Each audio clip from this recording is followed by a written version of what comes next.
Vialidades está a cargo del ingeniero Rafael Menéndez Acurio. El tema que va a tratar es pavimentos urbanos, problemas y soluciones. El ingeniero Menéndez es ingeniero civil y doctor en pavimentos y gestión vial en la Universidad de Texas en Estados Unidos, consultor de la UIT en Perú, Ecuador, Guatemala, Paraguay, Bolivia y El Salvador. Trabajó en Fugro Roadwork para el Programa Federal de Monitoreo de Pavimentos de Largo Plazo en Gran y Montero, Provías Nacional y en diversas empresas consultoras. Es autor del libro Ingeniería de Pavimentos y ha sido docente de maestría de diversas universidades a nivel nacional. Actualmente labora en Rava Kitzner Infrastructure en Dallas. Ingeniero, adelante. Colegas, muy buenas tardes. En primer lugar, quiero agradecer la cordial invitación de ILEP a participar. También es interesante ver que la ingeniería de pavimentos sigue siendo una actividad expectante. Veo la concurrencia, es la primera vez que tengo oportunidad de asistir a un evento del ILEP, no se dio anteriormente. Y vemos que la inversión vial en el Perú se ha venido dando de manera sostenida los últimos 25 o más años.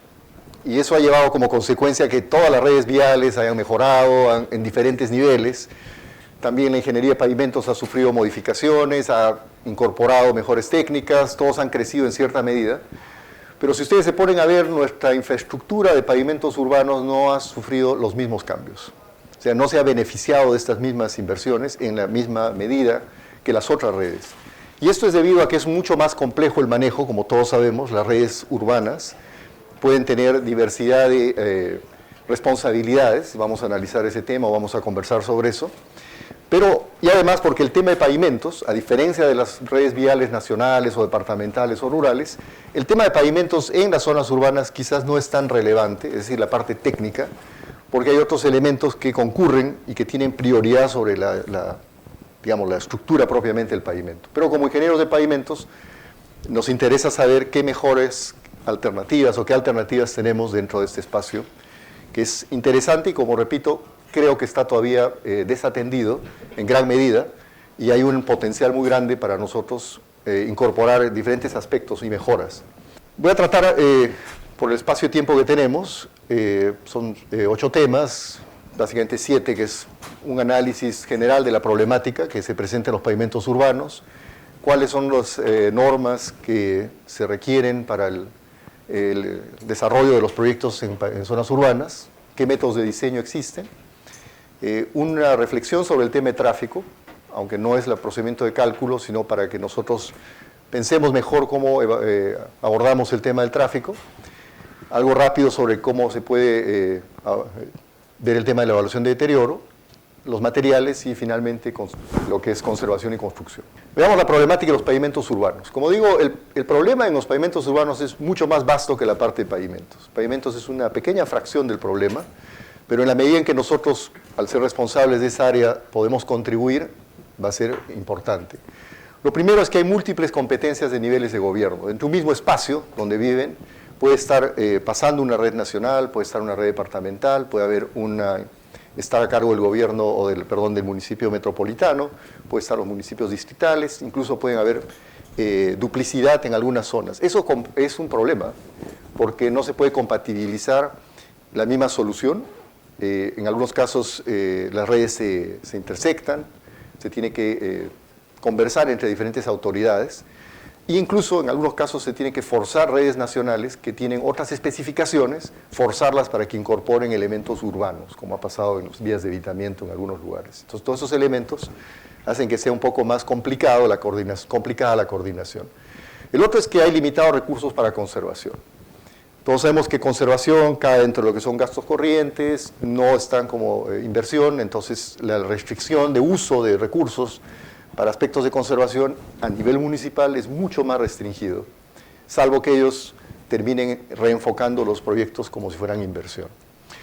El otro tema es la ausencia de planes de gestión de conservación vial. En la mañana Elba tocó el tema técnico, digamos, de qué comprende la gestión. A nivel municipal es mucho mayor la ausencia de recursos para hacer gestión. Y en realidad debían ser los espacios donde con mayor intensidad se utilicen estas herramientas, porque su red es más compleja, comprende diversidad de tramos, hay un trabajo y un reclamo más cercano de las personas que habitan, porque el usuario está mucho más cerca de la autoridad que tiene control de esa red. El otro tema es el uso inadecuado de la tecnología, aunque muchos de los temas que nosotros tocamos a nivel técnico de materiales, técnicas de construcción, no terminan siendo trasladados a nivel municipal. A nivel municipal, sobre todo en poblaciones menores o pequeñas, es otro el desarrollo, es otra la dinámica que se vive y por lo tanto tampoco no llegan estos conocimientos. Y otro tema que sí nos compete, que es los proyectos de ingeniería deficientes. No perdamos de vista que quienes terminan realizando los proyectos para el nivel de pavimentos urbanos muchas veces son consultoras locales que tienen como función o que su ejercicio de comercial es diferentes tipos de proyectos, incluido pavimentos, no son especializados en eso. Entonces muchas veces abordan los temas no de una manera adecuada o incluso no tienen los recursos o la experiencia como para poder hacer proyectos. Y si se suma a eso también que en los municipios los presupuestos para poder elaborar expedientes son menores, pues todo esto contribuye a una mala calidad de los proyectos o una deficiencia. Tratamos de ver qué caracteriza un pavimento urbano, porque cuando decimos zonas urbanas pueden ser, como había mencionado, vías tan simples como dar acceso a una zona solamente, digamos, una parte de población, pero también puede comprender zonas industriales, puede comprender zonas que son de determinados usos comerciales, entonces no hay una medida uniforme, pero algunas cosas sí son comunes.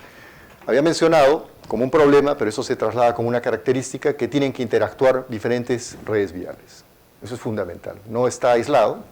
Cuando vemos una carretera, normalmente tenemos tramos a veces largos, en los cuales no hay intersección con ninguna otra vía, entonces se considera un tramo casi independiente. En cambio, en las redes urbanas casi no existe eso. Cada cuadra tenemos una situación diferente, en la cual van a interceptarse otras redes que pueden tener diferentes volúmenes de tráfico, diferentes características en cuanto a materiales y diferentes usos también. El otro tema que es importante es el de que hay necesidad de integrar con el mobiliario urbano. Este es un reto interesante porque para el ingeniero de pavimentos puede significar también la necesidad de utilizar otros materiales fuera del que están colocando. Miren ahí en la figura se aprecia, por ejemplo, que los cruceros peatonales podemos colocar adoquines con otros colores para destacar o para que facilitar a las personas que tienen alguna limitación física para poder distinguir dónde está la zona. Hay que incorporar rampas, hay que incorporar paraderos, hay que incorporar una serie de elementos, disipadores de velocidad, que al ingeniero de pavimentos lo obligan a que tenga que pensar mejor qué materiales van a utilizar. Entonces acá se abre un espacio para poder combinar diferentes soluciones a fin de resolver un problema que es cómo se conecta el pavimento con el mobiliario urbano. Otro tema que es importantísimo para el tema o vinculado a los pavimentos es que la velocidad del tráfico es por lo general mucho más lenta que una carretera, salvo vías expresas o zonas con tráfico restringido, la velocidad de tráfico es menor, lo cual implica que para determinados tipos de pavimentos puede verse afectado de mayor manera. Me refiero a los pavimentos asfálticos, que cuando son tráficos lentos, el vehículo circula a menor velocidad, los módulos son menores, por lo tanto hay abollamiento. También hay presencia de intersecciones que obliga a que los vehículos se detengan, y al detenerse, todas las cargas dinámicas, el frenado, el derrame de combustible, de lubricantes, todo sobre el pavimento, nos obliga también a pensar en alternativas que tengan que atender este problema. Entonces, si usamos pavimentos asfálticos, estaremos pensando en diversos tipos de materiales que puedan resistir esas características de tráfico. Otro tema importante es que hay una limitación de la profundidad de intervención porque hay presencia de servicios públicos. O sea, no tenemos un recurso o un espacio ilimitado de poder profundizar la cantidad que nosotros queramos.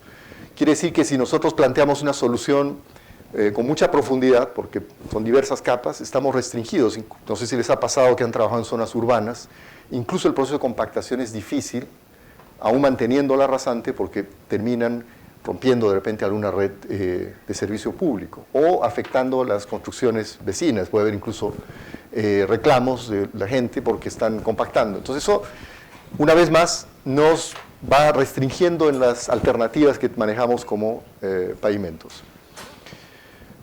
Otros temas, otras características es que hay restricciones de elevación de rasante porque en muchos casos ya están presentes elementos que previamente han sido construidos o definidos, como por ejemplo los niveles de las casas, de entrada, acceso a los domicilios, presencia de veredas, de rampas, que nos obligan a que tengamos que mantener cierta rasante. Eso es importante porque cuando queremos colocar, por ejemplo, recapeos, colocar capas sobre las que ya existen, en algunos casos tenemos que cuidar de no exceder, por ejemplo, una cierta distancia con respecto a la vereda o distancia libre, altura libre de la vereda, porque de lo contrario hay un problema de seguridad con los peatones. Entonces esto obliga a que tengamos que pensar nuevamente en no tener que elevar nuestras soluciones. El otro aspecto es la complejidad del análisis para determinar el tráfico. Si bien es cierto el tráfico urbano por lo general tiene un porcentaje o la incidencia de vehículos pesados es menor en general, dado que todas las redes se conectan y hay elementos que son difíciles de determinar qué vías contribuyen en el tráfico, es más difícil que una carretera donde tenemos tramos aislados, porque va a ser necesario quizás modelar de qué manera se va a producir el tráfico. Y no solamente eso, la incorporación de nuevas construcciones o locales comerciales o el cambio de uso de la zona o las construcciones industriales van a cambiar el patrón de tráfico. Y eso vamos a tocar un poco más adelante en el tráfico, que creo que hay una visión equivocada de cómo estamos abordando el problema de tráfico en general en nuestra vialidad. Otro aspecto es el tema ambiental. Cada vez se sabe más que los pavimentos, por la cantidad que ocupan dentro del espacio urbano, son elementos que pueden ayudar a absorber calor o a reflejar calor, absorber o reflejar luz. Pueden crear espacios donde hay una mayor percepción de calor que en otros lugares. El aspecto ambiental también, sabemos ahora que, por ejemplo, la filtración en soluciones en las cuales no se permite que filtre el agua y el agua discurra por las vías y se acumule un mayor caudal en las zonas de entrega de agua, puede ocasionar erosiones o puede ocasionar problemas. Y también un tema que cada vez se toca con más frecuencia, que es el de resiliencia, que es la capacidad de la vía de poder resistir la ocurrencia de fenómenos excepcionales, ¿no? Que es un aspecto que hoy en día con más frecuencia tenemos que incorporar en nuestro pensamiento porque la ocurrencia de estos fenómenos se da con más frecuencia. Lo último es que hay una integración con diferentes modos de transporte. Entonces, cuando nosotros pensamos solamente en vehículos, estamos equivocados porque también podría compartirse la vía con, por ejemplo, ciclistas, o ser una vía que, por ejemplo, termine siendo destinada para tráfico exclusivo de determinados vehículos. O alternar con, ¿cómo se llaman? Tranvías, por ejemplo, en la vía. Que eso se usa mucho en ciertas ciudades donde el tranvía utiliza el mismo carril por donde circulan los vehículos y solamente ahí la señalización permite que el vehículo evite, digamos, conducir mientras que esté el tranvía en servicio, ¿no? Bien, pasemos ahora un poco más, conociendo en términos generales cuáles son las restricciones que tenemos desde el punto de vista urbano. Ya hemos visto que no es un mismo tratamiento, no es solamente el tema de pavimentos el que prima. Veamos qué requerimientos de diseño se esperan de un pavimento urbano. Lo primero es el tema de confort. Y el confort viene a ser relativamente crítico en estos casos. Digo relativamente porque como las velocidades de circulación son menores, el confort no se percibe de la misma manera que cuando se circula en una vía a mayor velocidad. Entonces, ¿qué quiero decir? Si ustedes van a 80 kilómetros por hora, el confort o la regularidad superficial puede ser bastante incidente, lo van a percibir así, pero cuando van a poca velocidad, o sea, 10, 15 kilómetros por hora, entonces el confort no es tan gravitante. Pero en todo caso, la construcción y el mantenimiento se orientan a que el usuario utilice la vía y sienta que no hay facilita el tráfico, hay confort en la circulación del vehículo. Otro tema que tenemos que tomar en cuenta es el control de ruido. Diversas superficies de pavimento, al paso de los vehículos, generan ruido. Hoy en día nosotros, la población, como las necesidades a veces son mayores que los beneficios, mejor dicho, son mayores que el perjuicio que recibe la población, aceptan ciertas soluciones que, por ejemplo, uno vive en una zona cercana a una vía de alto tráfico y el ruido es ensordecedor, pero uno no reclama. En Estados Unidos, parte de la vialidad es construir barreras de ruido. Entonces, cuando la vía va a afectar las zonas aledañas, se tiene que construir una barrera de sonido que impida que los que ya viven en la zona no sean perjudicados. Pero desde el punto de vista del pavimento, podemos hacer que las diferentes superficies que se utilizan, pongamos el caso de concreto, la forma en que se hace la textura superficial afecta el sonido. Entonces, diferentes modulaciones de textura van a poder servir o no para controlar el ruido. Otro tema es que no podemos perder de vista que el pavimento en algunos casos termina teniendo un rol estético. A diferencia de un pavimento en zonas que no son urbanas, donde es puramente un rol funcional, acá es un rol estético y tiene que haber compatibilidad con lo que ya existe, con el mobiliario urbano. ¿Qué nos puede llevar, por ejemplo, a la necesidad de utilizar colores, a la necesidad de utilizar ciertas formas? Eso, en el caso de los pavimentos, repito, tiene que ver con qué espera la ciudad. Hace unos años atrás, por ejemplo, yo soy de la ciudad de Cusco, se estaba rehaciendo la Avenida del Sol, que es una de las avenidas más importantes en la ciudad de Cusco, y lo que querían era que el pavimento no sea de color negro, sino sea mucho más compatible, quizás hacia plomo, para que no desentone con las construcciones que se tengan, las construcciones incas. Pero eso no se puede conseguir con cualquier material. Querían usar, al final no lograron, o eso no prosperó, pero para darles una idea de que hoy en día no solamente las ciudades tienen que ofrecer confort, seguridad, sino también la parte estética, porque la gente goza, está dentro de la ciudad, es parte de su quehacer, ¿no? Otro tema es la seguridad del deslizamiento. En Lima no llueve en la cantidad que llueve en otros sitios, pero cuando llueve ustedes se han podido dar cuenta que la rapidez con que ustedes pueden frenar, la seguridad con que pueden reducir de velocidad, depende en gran medida de la superficie.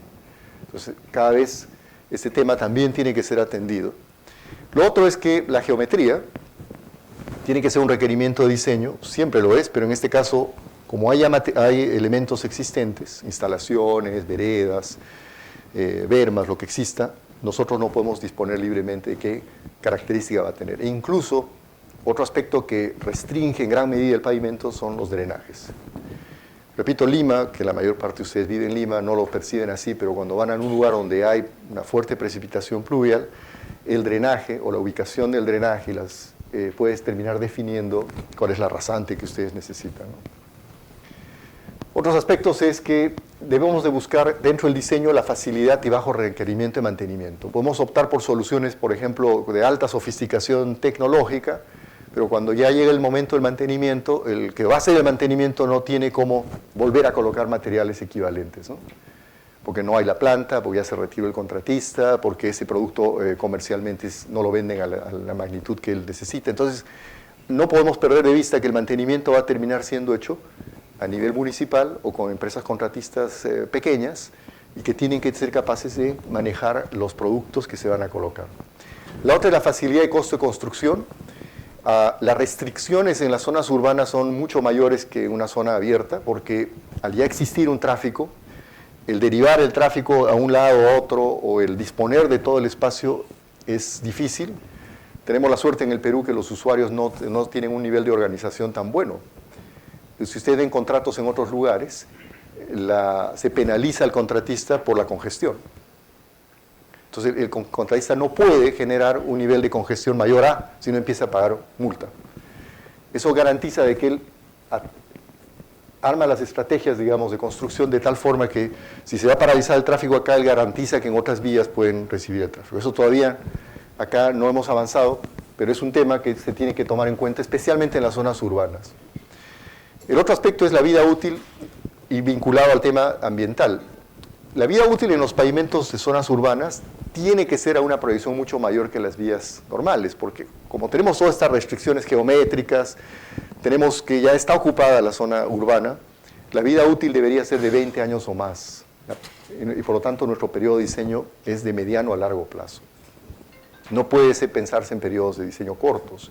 Sin embargo, y esto también va de la mano con aspectos ambientales, el trabajo dentro de la ciudad, que es la movilización de vehículos, maquinaria, la explotación y traslado de materiales, afecta porque están los pobladores directamente ahí. Entonces no es la misma mirada que cuando construimos una vía donde no hay población.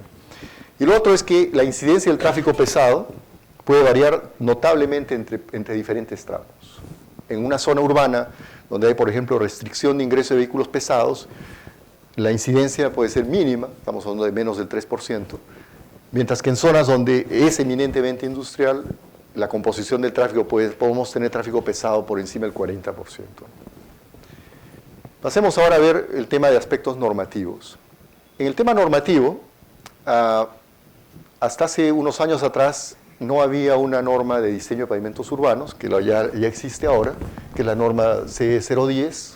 Tuve la oportunidad de participar en la elaboración de la norma. Y en esta lo que se hizo es, de alguna manera inicial, yo diría, ordenar tanto la parte de elaboración de expedientes como la parte del análisis y presentación de los expedientes. Como siempre, las normas son elementos vivos, no quiere decir que es perfecta, pero es un punto de partida sobre el cual se pueden ir construyendo y mejorando, incorporando. Lo bueno que tiene la norma es que no restringe en cuanto a qué metodología pueden utilizar para diseñar el pavimento. No está prescrito. Y digo es lo bueno, pero a su vez es lo malo. Porque en zonas urbanas no necesitaríamos tener que hacer grandes trabajos, digamos, de diseño. Podrían estar predeterminados, una especie de catálogo de diseño, que sería función de cada municipio para volcar todos los elementos que hemos visto en algo mucho más dirigido, que entonces el diseñador, digamos, prácticamente solo seleccionaría dentro de algunas alternativas que tiene. Déjenme decirles como algo curioso, yo vivo en Estados Unidos ya hace varios años y he diseñado, les voy a mostrar unos ejemplos, vías tanto urbanas como de otras redes, y allá el diseño es bastante prescriptivo. No es como acá que pasamos horas discutiendo con el ministerio si le pongo punto 4, punto 10, no hay nada que discutir, está ahí. El diseño es media hoja, el diseño es eso, ¿no? Meter a un software y entregar. ¿Qué más puede haber? Yo no voy a inventar el método. Lo único que entre nos ponemos de acuerdo y dices, haga el método Ashton 93, ok, no hay nada que discutir. No, pero no uses el Ashton en el punto 3 porque no tenemos, no. Entonces, ¿qué se convierte el proceso de diseño? El proceso de diseño se convierte en la voluntad. Donde está el trabajo es en que el propietario o la entidad determina cuál es la finalidad que él tiene. Y el proyectista lo que hace es la voluntad de él transformarla en un expediente, ¿no? O sea, acá nos hemos sobrecomplicado el tema, cuando en realidad es un tema, para bien nuestro, de los ingenieros de pavimentos, porque tenemos trabajo, pero en verdad allá en Estados Unidos el ingeniero de pavimentos no tiene trabajo. Es muy pequeña la participación. El geotecnista normalmente hace ese trabajo. Y cuando hay un nivel de especialización alto es porque hay problemas específicos. Le voy a mostrar un caso que me tocó trabajar en Denver, donde sí el trabajo fue notablemente intenso porque había otros componentes que se tenían que tomar en cuenta. Pero por lo general es un proceso bastante básico, el diseño de pavimento. Pero no es el único, tenemos que lidiar con otras normas que se complementan. Fundamentalmente el Ministerio de Transportes, que tiene la mayor cantidad normativa, y esto coincide con el desarrollo vial del Perú en los últimos 20 años. Había un crecimiento sustancial en la parte normativa, y para bien, porque hoy en día podemos disponer de textos no solamente en español, porque antes se hacían referencias en inglés, sino también que son actualizados, y lo están haciendo. O sea, creo que hay una cosa muy meritoria del Ministerio en ese aspecto. La parte de tráfico, tenemos el manual de carreteras, donde está el procedimiento de Ashton 93, adaptado a condiciones peruanas, los manuales de conservación vial, algunos no son directamente aplicables, pero podemos tomarlos como referencia, manual de ensayo de materiales, y el resto de cosas y publicaciones que se puedan ir haciendo. Si nos enfocamos en la normativa de pavimentos urbanos, lo que vemos es que la norma C010 de pavimentos urbanos, que forma parte del Reglamento Nacional de Edificaciones, y repito, se hizo relativamente no hace muchos años, y lo que hace la norma es fijar los requisitos y exigencias mínimas para el análisis, diseño, qué materiales podemos y debemos usar, construcción, calidad. Y si ustedes han tenido oportunidad de ver la norma, es bastante breve, y no es una norma muy extensa, pero sí contiene todo lo necesario para regular y para ordenar el tema de diseño de pavimentos urbanos. Se trata de una norma que es de uso obligatorio en habilitaciones urbanas, pavimentos nuevos, rehabilitaciones y reposición de pavimentos. O sea, a nivel municipal debería ser la norma. Entiendo que no siempre lo es, pero de acuerdo al Reglamento Nacional de Edificaciones debería serlo. Y sugiere métodos de diseño. No incluye la norma en un anexo un método de diseño, pero no es obligatorio. Es decir, le da al diseñador la opción de poder hacer con el procedimiento que considere conveniente, en tanto sea aplicable a pavimentos urbanos, ¿no? Pero sugiere que pueda hacer el procedimiento del Instituto del Asfalto, que es caso de pavimentos flexibles, AASHTO 93, no menciona AASHTO 98, pero por defecto se entiende, PCA, y una metodología propia que sugiere la norma, ¿no? De manera sucinta, no voy a resumir acá la norma, ustedes la conocen o la pueden revisar cuando así lo consideren conveniente, solo quería distinguir cuáles son los materiales, qué características deben tener los materiales de forma mínima para ser utilizados dentro de las zonas urbanas. La subrasante compactada al 95% y con un espesor mínimo que depende de la categoría de la vía, si es local o colectora o es arterial o expresa, es lógico. A mayor importancia de la vía, de hecho más tráfico y mayor requerimiento. La subbase mayor a 40% del CBR, cuando es flexible, y cuando es rígido o adoquines nos permiten un material de menor calidad. La base CBR mayor a 100 y la base mayor a 80. Entonces alguien que ha hecho diseño de pavimentos rígidos inmediatamente mirará y dice, hay un error ahí, ¿no? ¿Por qué están cobrando subbase y base? Fue una larga discusión en realidad, porque no debía haber, una de ellas está sobrando. Pero no nos dicen que nosotros no podamos usar ambas, solo nos dice que si usamos un material de base, esas serán las características y si es subbase el otro. Hay algunas personas o proyectistas que prefieren, por ejemplo, levantar la rasante con materiales similares a la subbase, aunque no tengan un aporte estructural similar, y ya la parte final, la base. Pero bueno, ese es un tema más conceptual de discutir con quienes hacen diseño de pavimentos rígidos. Esta es la penetración que debe tener la imprimación. En el caso de los adoquines, la cama de arena está indicada ahí. Y esto quizás es lo que más debemos de poner atención. Nos indica cuáles son los espesores mínimos dependiendo del nivel de vía para pavimentos flexibles, pavimentos rígidos mayor a 150 milímetros, o lo que resulte del diseño. En el caso de adoquines, 60 y 80 milímetros dependiendo del tipo de vía. Y restringe su uso a vías arteriales y expresas, o sea, no podríamos usar adoquines en ese tipo de vías. Acá están las características del material: concreto asfáltico, regulado por Marshall, y en el caso del pavimento rígido, el módulo mayor a 3.4, el módulo de rotura, y la resistencia de la compresión simple, 38 megapascales. Y finalmente, que es lo último relativo a la norma, la serviciabilidad.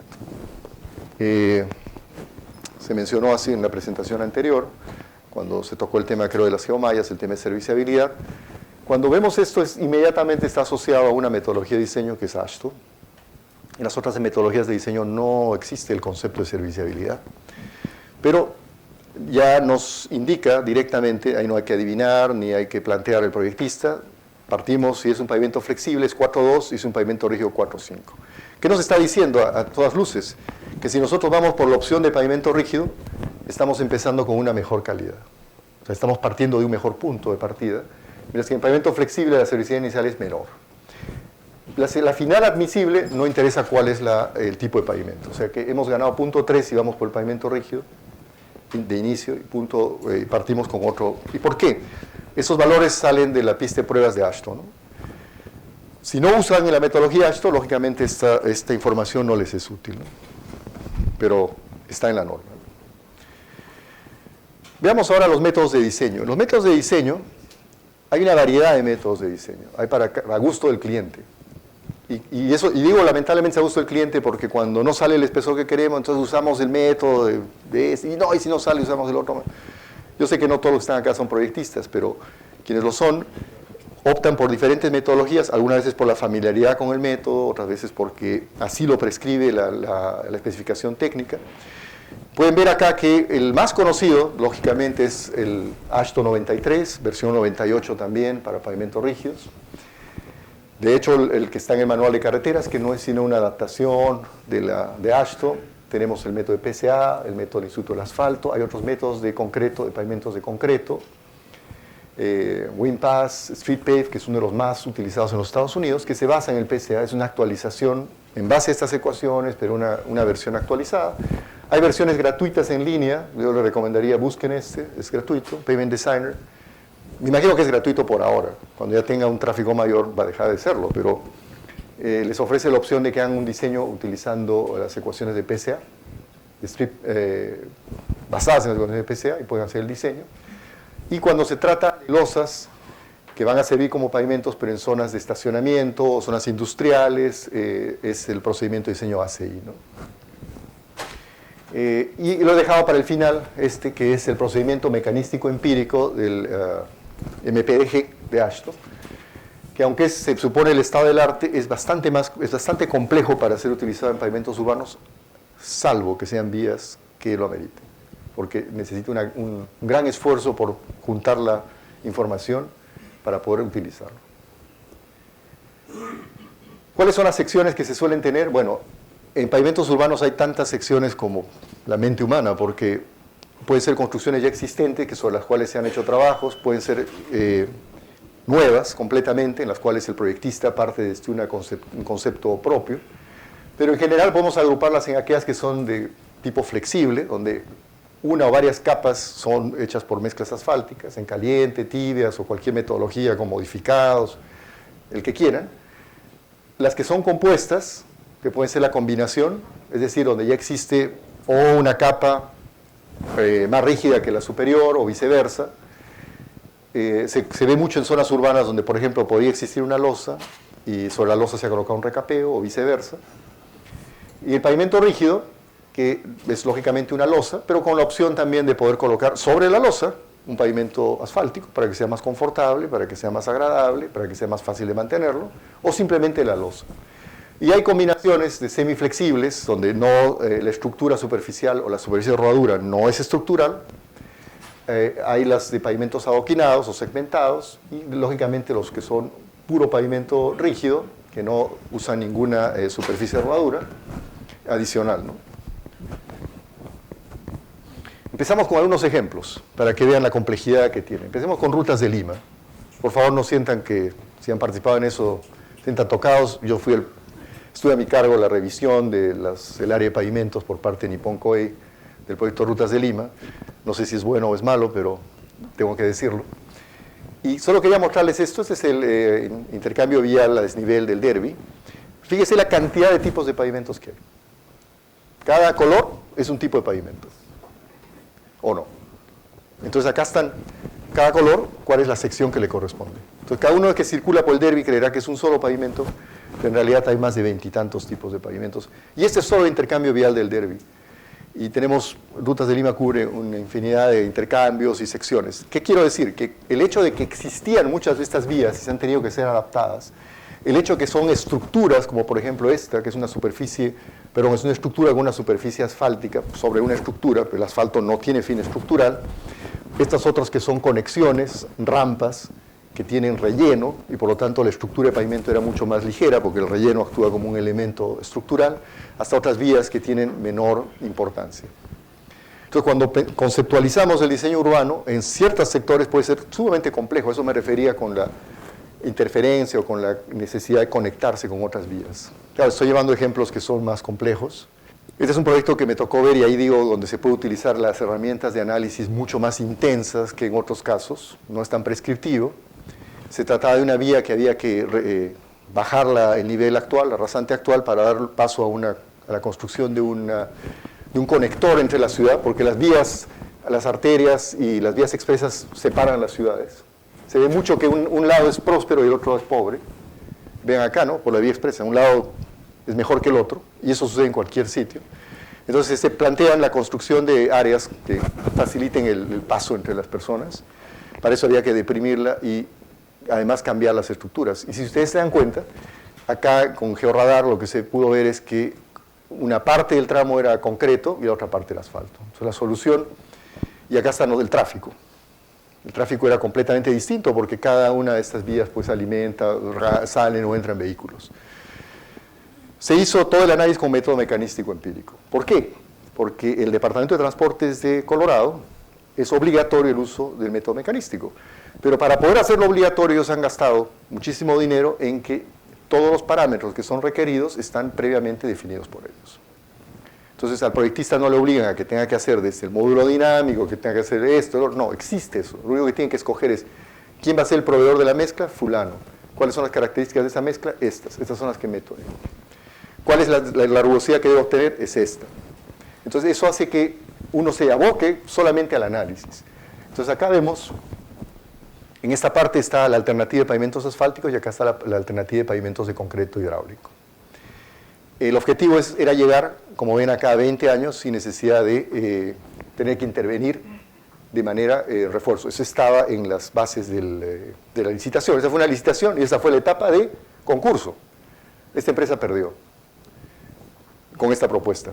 Imagino, porque espero que no haya sido por el problema del diseño de pavimentos, pero nos tomó muchísimo repetir y repetir para poder conseguir una estructura. Pero acá lo que quiero mostrarles es que en método mecanístico, al final, uno puede hacer proyecciones de largo plazo, como en este caso 20 años, y poder ver que acá la solución al 95% de confiabilidad alcanzaba los 20 años, por lo menos en concepto, en teoría, con lo que la propia información del Departamento de Transportes lo indicaba, y que la falla iba a ser por serviciabilidad, digamos, por confort, por rugosidad.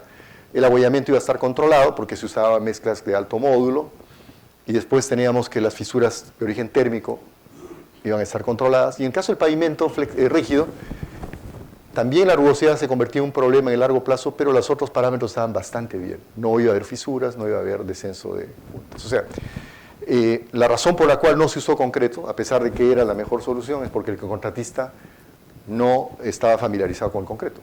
Y él dice que su negocio no era el concreto. Y su negocio era el pavimento flexible, y así lo hizo. Y perdieron.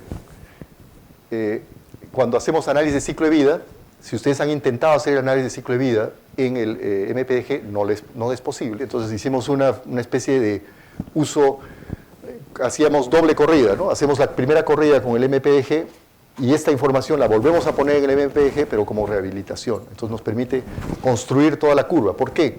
Porque este contrato le obligaba al contratista que el momento que él dejaba, tenía que haber 10 años más de vida útil de la estructura que él dejaba construida.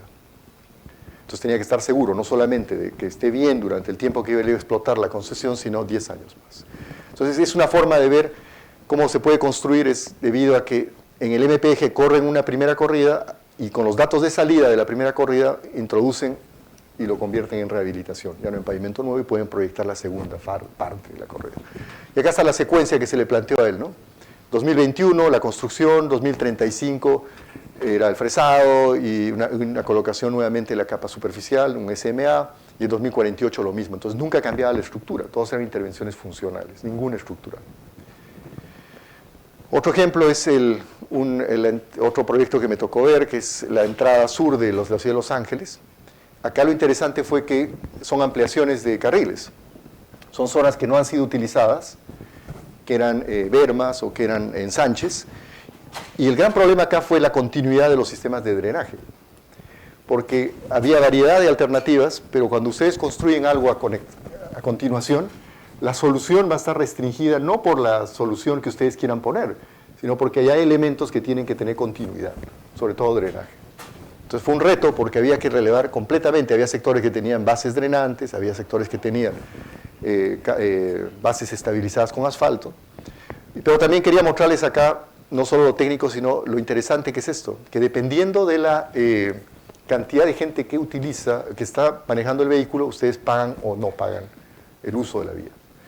Cuanto más gente hay en el vehículo, puede resultar gratuito usar.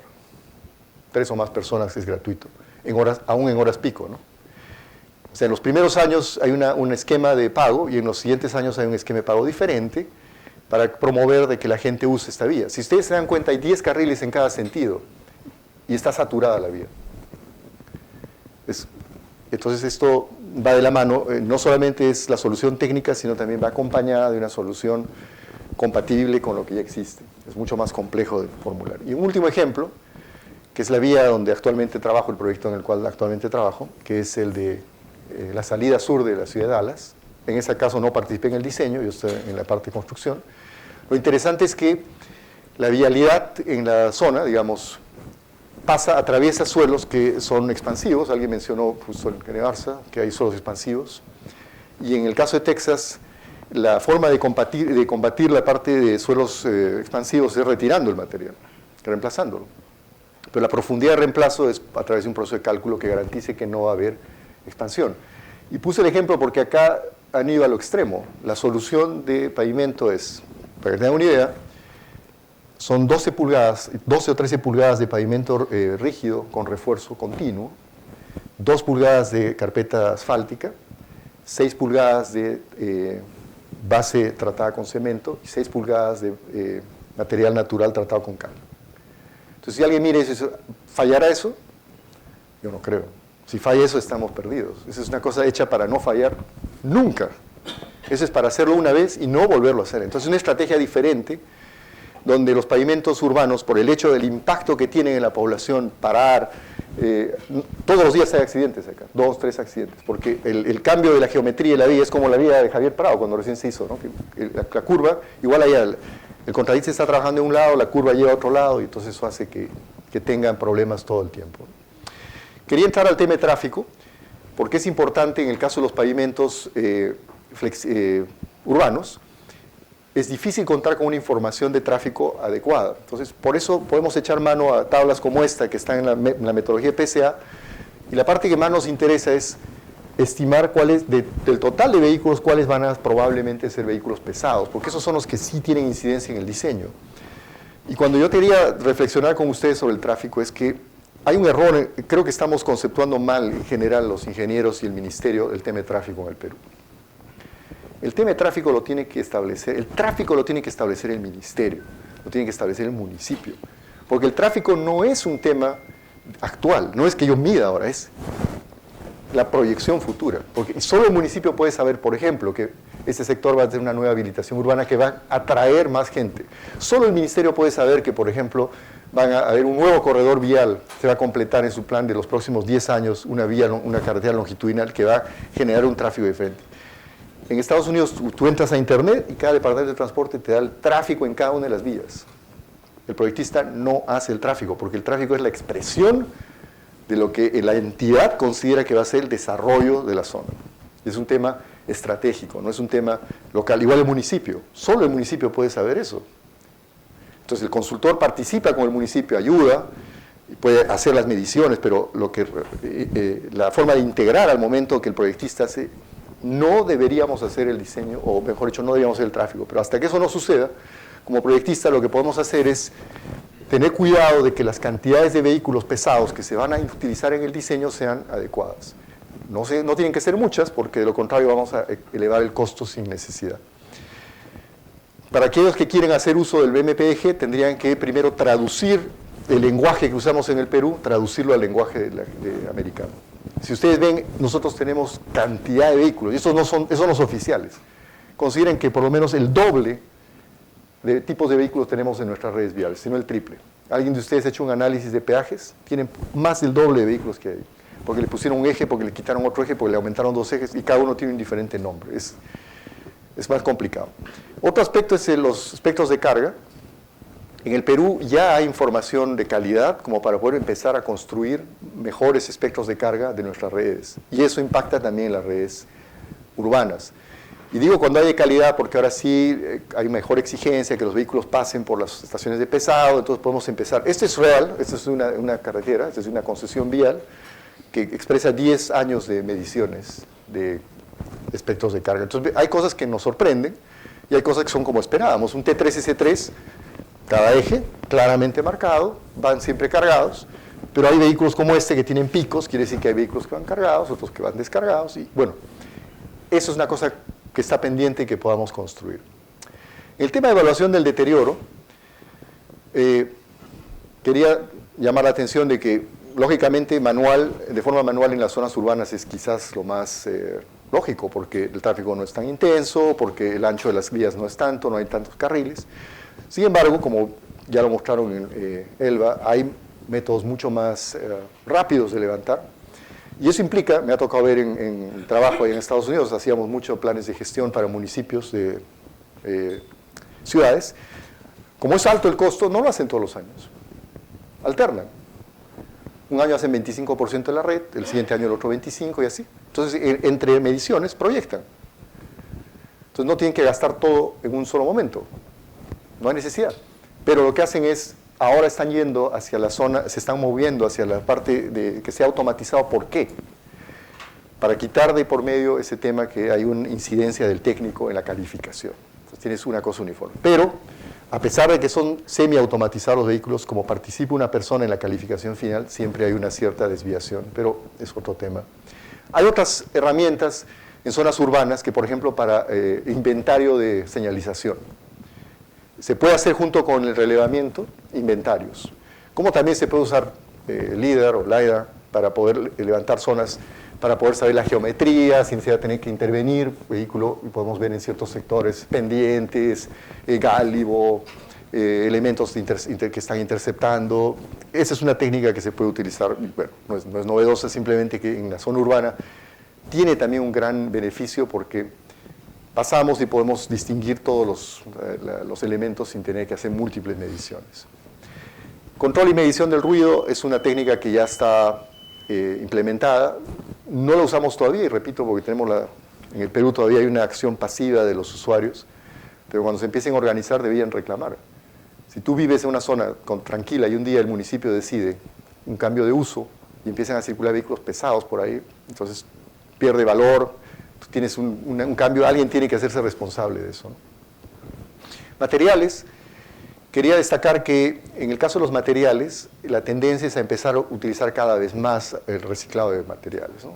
En el proyecto que estoy trabajando en Dallas, el 100% de la base estabilizada con cemento es reciclado, el 100%. Y mencionaba en la mañana, le preguntaban a qué porcentajes usamos. Usamos 23% de RAP y 6% de RAS. No, sí, 6% de RAS. O sea, ya está integrado, eso es parte del... Y una de las razones es, de hecho, por el tema de calentamiento global, pero también por el uso adecuado de energía. Hay menos y menos disponibilidad de materiales, hay que saber usarlos mejor. Y llamar la atención sobre el tema de resiliencia. Cuando optamos por una solución, tiene que ser pensado en que esa solución va a ser capaz de resistir a unos eventos. Me he ganado el tiempo, pero quiero pasar rápidamente. En el tema de tecnología y los materiales hay también avance. En el caso del concreto, hay un esfuerzo de la Agencia Federal de los Estados Unidos de hacer mejores ensayos que se conecten con el desempeño, ¿no? Esa es la tendencia.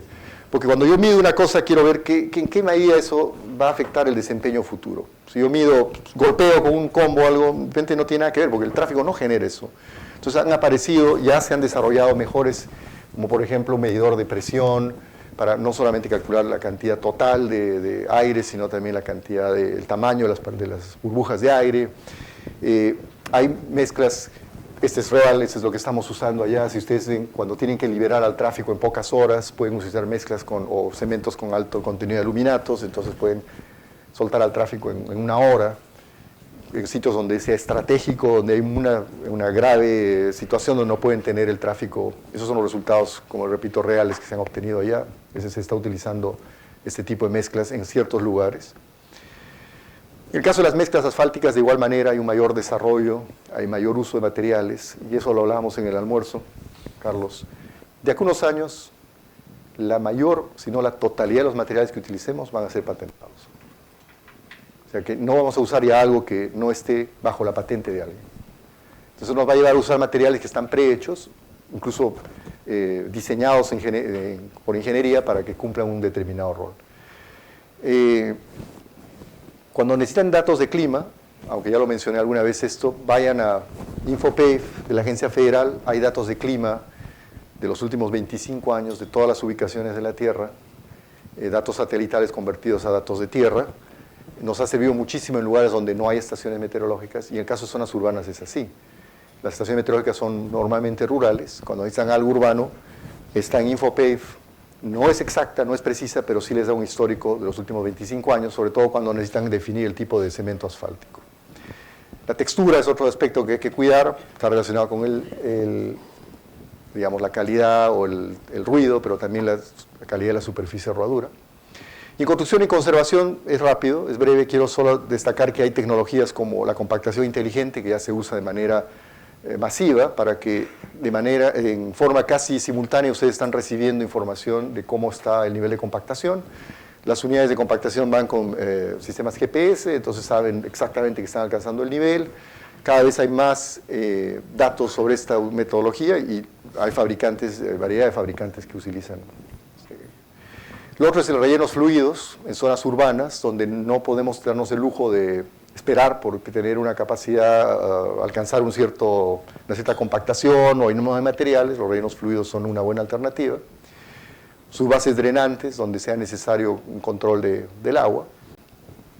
Otro tema que no usamos mucho, que es el de la madurez del concreto, para liberar al concreto, no basado en la resistencia que alcanzamos a los 7, 28 días. Cuando necesitamos saber si ya el tráfico puede pasar el segundo o tercer día, medimos temperaturas. Hoy en día hay equipos que te envían a tu celular cuál es la temperatura del concreto y tú de acuerdo a eso pues sí, ya autoriza que entre el tráfico, ¿no? Y no es tan costoso, unos equipos cuesta, como en perspectiva no es tanto. Solamente ya, eso es lo último, que es la conservación vial. En el caso de los pavimentos urbanos, la idea es reducir esto al mínimo, pero no se puede evitar tener que hacer mantenimiento. Y es el municipio el que tiene que mirar, hacer sus programas anuales, tener un sistema de gestión, y todo esto tiene que ser con actividades tanto de corto como largo plazo. Y para eso hay multitud de equipos de mantenimiento, no intento promover ninguno, simplemente mostrar de que hay variedad de alternativas. En el caso de refuerzos sobre capas, hemos visto hay multitud de secciones, y todas ellas pueden ser determinadas por el proyectista de acuerdo a cuáles los materiales que se disponen. Hay técnicas también cuando se trata de zonas donde hay una necesidad de liberar el tráfico rápidamente, se pueden utilizar losas prefabricadas, si es un pavimento de concreto, postensadas. Hay equipos ahora para devolverle la textura, tanto a los pavimentos rígidos, que siempre es un problema por el tema del desgaste superficial. Entonces hay técnicas ahora, no están restringidos. Y ya para concluir, es breve, solamente esta es la conclusión, creo que se tiene que pensar ahora sí en serio en que el Estado tiene que invertir en vías urbanas estratégicas. O sea, el soporte de las redes viales, cuando llega a la zona urbana, está deficiente. Y parte de las vías estratégicas son las vías de evitamiento, otro tipo de vías que se conectan.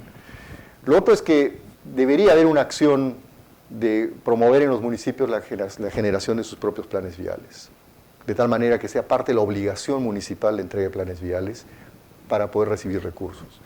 La otra es que las inversiones privadas vía concesiones, obras por impuesto, son otro elemento agilizador de la vialidad urbana. Y lo otro es que en el país no invertimos nada en investigación. Todo lo que hablamos es lo que creemos, lo que decimos, ¿no? Lo que nos parece. Otros países, incluso menores, como Costa Rica, es envidiable la cantidad de dinero que colocan para investigación. Creo que hay un gran vacío y de hecho la parte de conocimiento en el país todavía no ha avanzado. Y por último, creo que en la parte normativa es donde más hemos avanzado, pero aún así debería ser mucho más específico en el tema de elaboración de expedientes, responsabilidades, procedimientos, para que pueda ser mejor redondeados. Bueno, eso es todo. Disculpen por los minutos adicionales, pero...